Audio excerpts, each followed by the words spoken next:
listening to Your Secret is Safe with Me, non-judgmental talk about infidelity with Dr. Marie Murphy. If you're looking for new perspectives on complicated relationship issues, you've come to the right place. Days go by, they're crawling by. Hi, everyone. I'm Dr. Marie Murphy. If you've been listening to this podcast for a while, you know the deal. But if this is your first time tuning in, welcome. I'm a relationship coach. And although I work with people who are dealing with all kinds of relationship challenges, I specialize in helping people who are engaging in something they think counts as infidelity. And I do this without shame, blame, or judgments. I firmly believe that we are all entitled to guidance and support that respects the fullness of our humanity and the complexity of our situations, even if we're doing something that other people think is wrong, even if we're doing something that we ourselves think is a little dubious. So if you're dealing with a messy moment in your life, I can help you address the situation as a puzzle to be solved, rather than a big, bad, scary problem that has to be fixed or is hard to fix. You can learn more about me or schedule an introductory coaching session through my website, which is mariemurphyphd.com. All right. Today it's just me. There's no guest. And what we're going to talk about is what you can do if you've ended an affair and you miss your affair partner like crazy. And I shouldn't say if you've ended an affair, I should say if an affair has ended, whether or not you ended it and you miss your affair partner like crazy. Now, sometimes people ask me if it's normal to miss your affair partner after an affair has ended. And my answer is absolutely yes, it's normal. However, there are certain things we can do to deal with this situation. And that's what we're going to talk about today. So often clients come to me because they've had an affair and it's over and they miss their affair partner like crazy and they're hurting a lot. And whenever I talk to people in this situation, my heart goes out to them because missing someone you love and you've been separated from is such a singular experience of pain. And in addition, missing an affair partner is often a very private experience of pain. Maybe your affair was a complete secret and no one but you and your affair partner knew about it. And now that it's over, nobody knows about your grief. If you have a spouse or a primary partner and they didn't know about the affair, you may be struggling to hide your grief and keep up the appearance of everything being totally normal, in addition to, feeling the pain of the grief itself. Hard. And even if your affair wasn't a complete secret, you may not have a whole lot of support for dealing with the emotions that come with the ending of that relationship. Infidelity is incredibly common, but it is also incredibly stigmatized. So it may be hard to find sympathy from the people you'd love some sympathy from. And if you have a spouse or a partner and they do know about the affair, they may be pretty dismayed by your feelings regarding the end of the affair, on top of perhaps being disgruntled about the existence of the affair itself. And they may be impatient with you to just, get over it and move on. Grief like this is sometimes called disenfranchised grief, or grief that society doesn't acknowledge as legitimate or as legitimate as other forms of grief. Put differently, experiencing disenfranchised grief can be kind of like getting kicked while you're down. You're hurting, and there isn't much comfort to be had from people who might extend their care to you under other circumstances. And possibly you don't even see your own grief as totally legitimate. Ouch. Not fun. So if your affair has ended and you're missing your affair partner terribly, the first thing I want to make absolutely clear is that your pain is legitimate. Human life is messy and complex at times. Sometimes we fall in love with people we aren't supposed to love. And I say supposed to in air quotes. And those relationships can be incredibly rich and full of meaning and care and significance and all kinds of wonderful things, even if these relationships were never supposed to happen in the first place. Even if these relationships broke some rules or agreements, even if they involved some deception and deceit, even if a relationship was complicated, and sometimes especially because a relationship was complicated, its ending can be spectacularly sad. And it's important for you to honor your own sadness and sense of loss. It's important for you to honor the love you shared with your affair partner, or the lust you shared with your affair partner, or the connection and intimacy and maybe friendship you shared with your affair partner. And I want you to know that I honor that sadness and loss too. Now, with all of that established, there are three main things I'm going to say about the sadness and pain associated with an affair ending, or three sorts of scenarios or perhaps stages that I'm going to talk about today. Number one, if your affair has just ended and perhaps ended abruptly or dramatically, and you are feeling intense, all consuming pain and sadness and grief, and maybe anger and rage and resentment or jealousy or fear, or all of that and then some, here's the deal. Your first job is to allow yourself to feel what you're currently feeling. This is a profoundly simple assignment, but that does not necessarily make it easy or pleasant. You may be feeling some emotions right now that you didn't know it was possible for any human to feel. And it may be absolutely, that's the word I'm trying to say, absolutely excruciating to exist from one moment to the next. And you may not be able to breathe, and you may want to crawl out of your skin and die. As awful as it might sound, the trick is to find a way to let yourself feel all of this stuff. Find time and space where you can cry and get loud and messy and scream and punch pillows if you need to. If you have physical practices that help you disperse your emotions, put those to use. Allow yourself to actually experience the feelings you're currently feeling as much as you can without trying to distract yourself or numb yourself or avoid the feelings. In the short run, this may be hard, but your willingness to feel the feelings will pay off, and possibly sooner than you might think. Most importantly, see if you can allow this moment in your life to be messy. See if you can give yourself permission to fall apart a little bit. There's so much beauty in our raw, crazy, messy moments if we allow ourselves to see it. And of course, at times we simply need help in moments like these. And if you're in a moment like this one and you need some help, I am one such source of help. Reach out to me. I'm here for you. MarieMurphyPhD.com. Okay.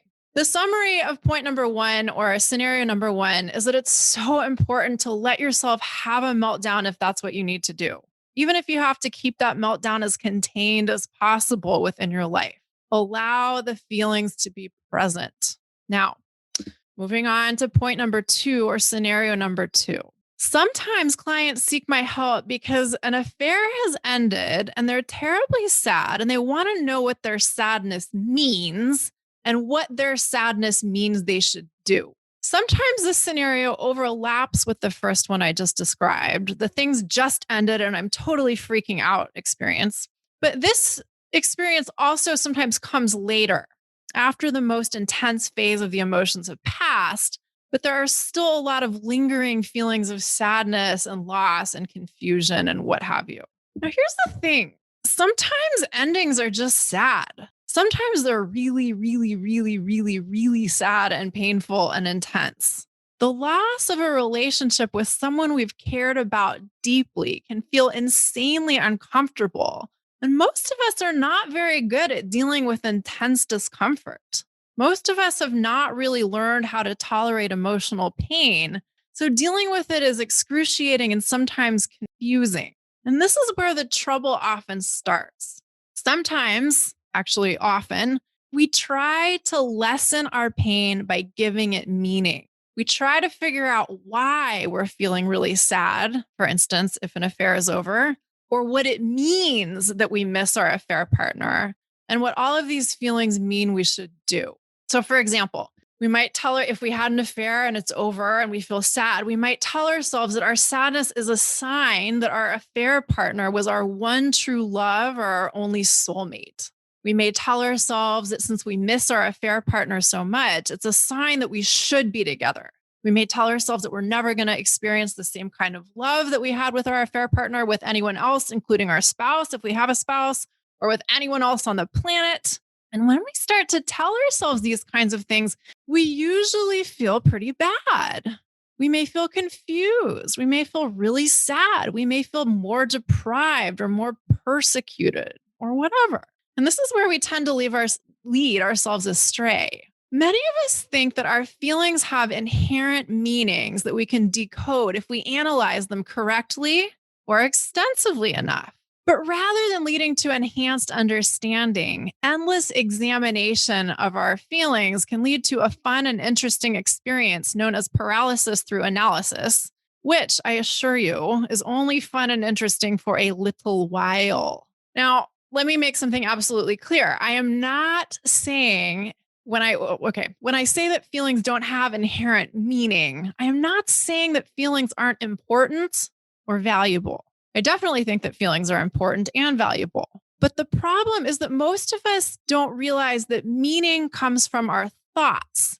Feelings are not inherently meaningful. And in fact, they're the result of our thoughts. Our thoughts generate our feelings, and our feelings are a set of physical sensations that we experience in our body to which we can assign a one-word name: love, sadness, grief, anger, vulnerability, etc. Now, most of us have this vague idea that our circumstances cause our feelings. We think that when something happens in our lives, that event creates a feeling state. So, for instance, if a relationship with someone we care about comes to an end, we think that we feel sad because the relationship ended. But that's not exactly it. It's what we think about the ending of the relationship that generates our feelings, not the end of the relationship itself. Humans are meaning-making creatures, and it's the specific significance we give to our life circumstances that creates the particular feelings we experience in relation to those circumstances. So again, for example, if we had an affair and it ended and we believe that our affair partner was our one true love, and now that things are over and we'll never find happiness or love again, we are likely to feel heartbroken or devastated or sad or awful or, lonely or vulnerable, etc. And if we continue to tell ourselves that we'll never love again like we did with that person, we'll never find anybody like that to share our lives with, we're never going to be happy again, or anything to that effect, it's pretty likely that we will continue to feel sad and lonely and heartbroken and devastated and maybe even depressed and unlovable and a whole bunch of other feelings that usually don't feel very good to feel. But on the other hand, if we believe that the end of our affair was really sad, but that we're going to find a relationship that's even better for us, maybe not in the next week or two, but some way, somehow, someday, we will find it. We may find that our sadness is balanced by hope or optimism or faith. If we believed that we shared a really special experience of love with our affair partner, and we also believe that now we know that that sort of love is possible, we have the capacity to experience it again, we may feel courageous in addition to feeling gutted by what we've lost. And that's a very different emotional experience. Now, the important thing to note here is that the same hypothetical scenario was true each time a relationship ended. And it's how we think about that basic circumstance that's up to us. And however we think about the situation will determine our feelings. So instead of trying to figure out what messages lie within your feelings, ask yourself what you believe to be true when you are feeling intense feelings. If you've ended an affair or an affair has come to an end and you're feeling all kinds of pain, ask yourself what you're thinking about your affair or your affair partner or yourself in relation to the affair. What do you believe to be true about the whole thing? What's your story about what happened? If you're feeling feelings you don't want to continue to feel, that's a good indication that it's time to get your narrative about your situation in check. When we can change our narrative, we can change our feelings. But before we can change anything, we have to get really clear on what we're currently thinking. So what do we currently believe to be true? If you're if your oh my God, there go the words. If your affair ended months ago, maybe even more than a year ago, and you still feel stuck in sadness and grief and loss, this is a really good opportunity to say, hey, what am I telling myself was true about this experience? Okay. So getting our narratives in check or examining our narratives is really important. But another thing that's really important to know here is that the normal, and as always, I use the word normal lightly, spectrum of human emotions is broad. I've said it before and I'll say it again, but in our society, we tend to glorify the so-called positive emotions and pathologize the so-called negative emotions. But all emotions have value. All emotions have their place. That said, we sometimes turn sadness or anguish or despair or grief or loneliness into problematic experiences.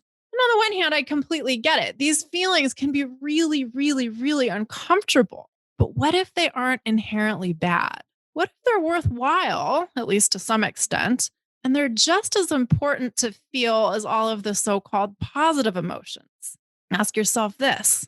Would it be possible to fully experience intense positive emotions if we never experienced intense negative emotions? And moreover, what if a spell of sadness or pain was as normal as a rainy season or a patch of bad weather? Most of us accept bad weather as part of life. We may not love the rain or the snow or the sleet or the heat or humidity or whatever it is you don't like. But when our least favorite form of weather hits, we tend to accept it, even if we don't like it. Excuse me. And we do what we can to ride it out. And here's the thing. Sometimes our emotional weather systems aren't all that sunny or aren't all that pleasant. Sometimes the most important thing we can do is simply recognize this and let our emotional storms run their course. I think Dolly Parton says something like, you can't get to the rainbow without the rain, or something like that. Sorry, Dolly, I might have just butchered that, but I think you get the point. Okay. In conjunction with doing that, in conjunction with allowing our emotions to be present without pathologizing our negative emotions, as I said before, we also have the opportunity to get clear on what we believe to be true about the end of our affair. You know, if you're feeling sad, that's not a bad thing unless it is a bad thing. If the sadness just keeps going and going and going, and you think you should feel better by now, this is an opportunity to check in with your narrative about the whole situation and see what beliefs are fueling your feelings. Coaching is really helpful for this. I am a source of help. If you can do this yourself, that's great. And if you need assistance in doing this, that's exactly what I'm here for. Okay. Last big point, or scenario number 3. Sometimes people put an end to an affair because they're very stressed out about the situation and they feel guilty about the infidelity and the deception. They're confused about what they want. The whole thing seems like a big, gnarly mess. And ending the affair seems like the only way, or at least the quickest way, to quote unquote solve the problem. And to many clients that I've worked with, this seems both logical and honorable. Many of my clients who have been engaging in infidelity feel really bad about it, and they want to end their affairs because they desperately want to do the right thing or stop being selfish. And in a sense, ending the affair does solve some of these problems. They're no longer actively cheating and lying to their spouse or their partner, and they feel better about that, or they're no longer the third person in the equation. But at the same time, they're longing for their affair partner. And they were never all that certain about the decision they made to end the affair and stay with their spouse, if that's what their situation was. And moreover, they don't know how to move forward. They feel bad. They feel sad. They miss their person, their affair partner, that is, but they don't know what to do about it. They think they did the right thing, so to speak, but they also don't feel right. So even though the affair is technically over, this resolution isn't all that much of a solution. Now, let me be clear about something. I don't think there is anything wrong with wanting to resolve a complicated situation in your life and get all of your ducks in a row and put an ethical dilemma to rest. But here comes the very big but. Making a decision about complex matters under pressure may not lead to great outcomes. If you end an affair without giving yourself permission to be honest with yourself and time to figure out what you really want, You may well have made a decision based on what you think you should do. And as they say, should feels like shit. I don't know who made that up, but it wasn't me. Whoever did deserves some credit. So, ending a relationship with someone you care about because you believe you have to usually feels awful. If you've ended your affair and you're feeling terrible and you miss your affair partner so much, this could be an indication that you made a decision hastily or you made a choice for reasons you don't like. Now, how do you know whether the particular flavor of awful you are feeling is a natural response to the ending of a relationship that was important to you, or an indication that maybe you made a decision that wasn't right for you and you need to do some serious introspection? So I'll say that again. If you've ended an affair, if an affair has ended and you're super sad about it, how do you know if that sadness is an indication that you need to feel your feelings, examine your beliefs about the situation, or perhaps go back to the choice itself and potentially reconsider? Here's my answer. A starting point is to ask yourself why you chose to end your affair. If you know what those reasons were or are, spell them out to yourself once again. And if you don't know what those reasons were or are, now is the time to think about it. Why did you make the decision you made at the time? Or why are you making the decision that you're currently making? Get as clear on what those reasons were or are as best as you can, even if you discover that you don't really have that many reasons. Be really dedicated to figuring out what they were or are. Make a list if you can, write it down if you can, and see what you find, see what you come up with. Now, if you discover that you don't have a very clear set of reasons why you ended an affair, or a robust set of reasons why you ended an affair, or you don't like any of your reasons for ending the affair, you may want to revisit the decision. It's possible that maybe you made a decision for reasons that weren't great for you. Now, I have to say, doing this may seem terrifying. Often, people choose to end an affair because they're afraid of what would happen to their lives as a whole if they do not end the affair. For example, they're afraid of divorce. They're afraid of the wrath of their families. They're afraid of not living in the same home as their kids. They're afraid of financial changes. They're afraid of, never finding love again. And this is just to name a few things. All of the what ifs seem so overwhelming that they simply don't let themselves examine their concerns and be honest with themselves about what they truly want and don't want. For instance, sometimes people are scared that if they allow themselves to be really honest with themselves, they might discover that they want to leave their marriage and continue their relationship with their affair partner. Now, if this sounds like your situation, I have some great news. It is possible to examine your concerns without acting on them. It is possible to be honest with yourself about what you want without acting on your desires immediately or ever. So, for instance, thinking through what might happen if you were to pursue your love for your affair partner and make some big changes in your life doesn't mean you have to get a divorce next week, doesn't mean you have to get a divorce ever. You might discover through thorough introspection that you're actually really interested in recommitting to your marriage, for instance. That's just one possibility, of course. The point is that if we don't dig deep and really look at what we want and don't want and really examine what we believe to be true for us, it's going to be really hard to sort our complicated feelings out. Okay. So if you do, on the other hand, discover that you have a very clear set of reasons for ending the affair, and you feel reasonably good about those reasons, that's a fairly good indication that it's time to work on allowing yourself to be sad about the relationship's end, to digest the grief. Loss hurts for sure, but allowing that loss and all of the feelings that comes with it can be incredibly liberating. Also, if you feel sure of your reasons for ending an affair, your affair, and you feel sad about its ending, that's a great opportunity. That's a great indication that you have an opportunity to take what you've learned from your affair and integrate it into your life moving forward. Maybe you've learned new things about yourself and who you are.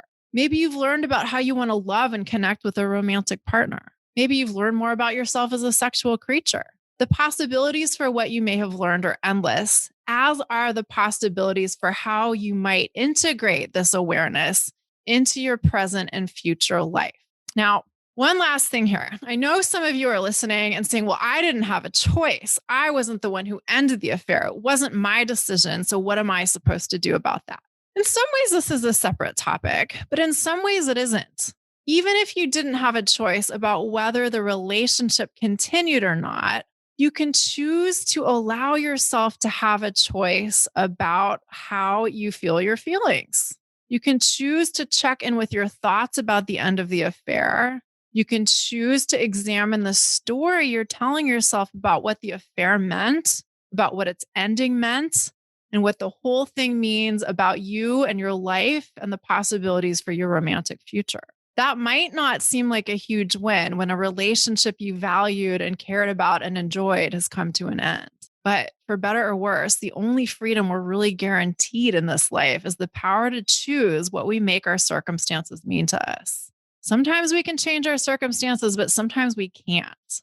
And when we can't, we can always choose what we make them mean. When we make use of this power, even the most painful situations can become opportunities for our growth and transformation. All right, that's about it for today. I hope this guidance has been useful. Sometimes general commentary about a shared situation is all we need to help us see things differently and start to feel better. But sometimes we need attention that is devoted exclusively to us and the specifics of our unique situation. And if that's where you are right now, I can help you. Go to my website to schedule an introductory coaching session with me, mariemurphyphd.com. Okay, everyone, thanks so much for listening. If you enjoyed what you heard today, I hope you'll not tune in, go over to iTunes to rate and review the show. We'll see you next time. Bye for now. Thanks for listening to Your Secret is Safe with Me with Dr. Marie Murphy. Make sure to click subscribe to get updates on our latest episodes.